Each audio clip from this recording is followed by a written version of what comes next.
Even if you stretch a rubber band, its shape changes, isn't it? If you will pull it down, it will become longer and its shape will change.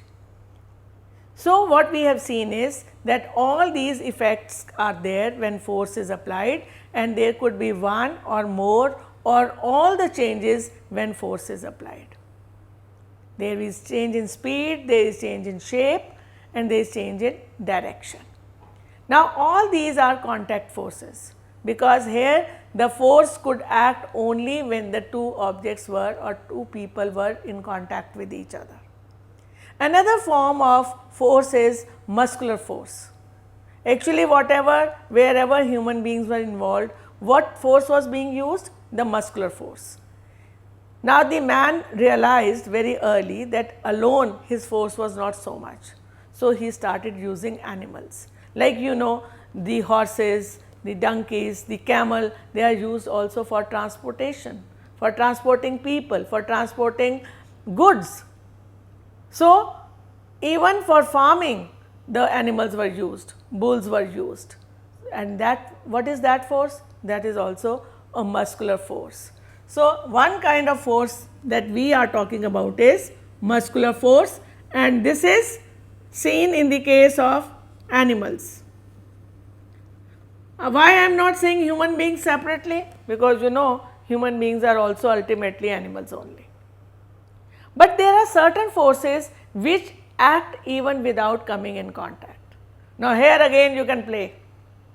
Do you have two bar magnets with you? You can ask your mom and buy it.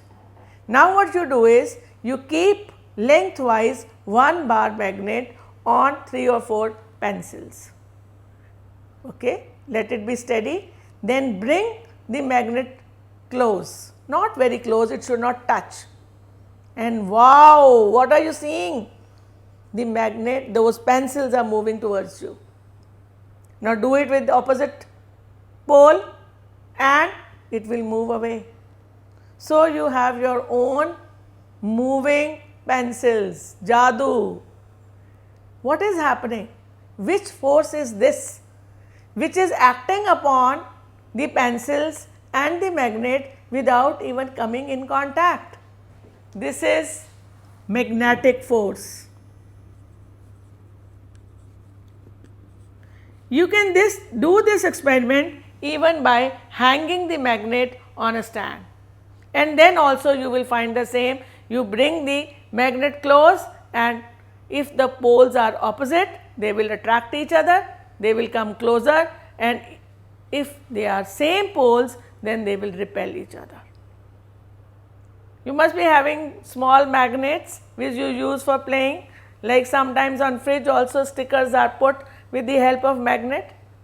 Even the cover of the mobile has a small magnet in it so that it can close on its own. So, these are the few things which are used when we do not want to use muscular force, and if there is something where there is iron involved, and because iron is attracted towards magnet, then we use magnet, right. So, another kind of force is the magnetic force.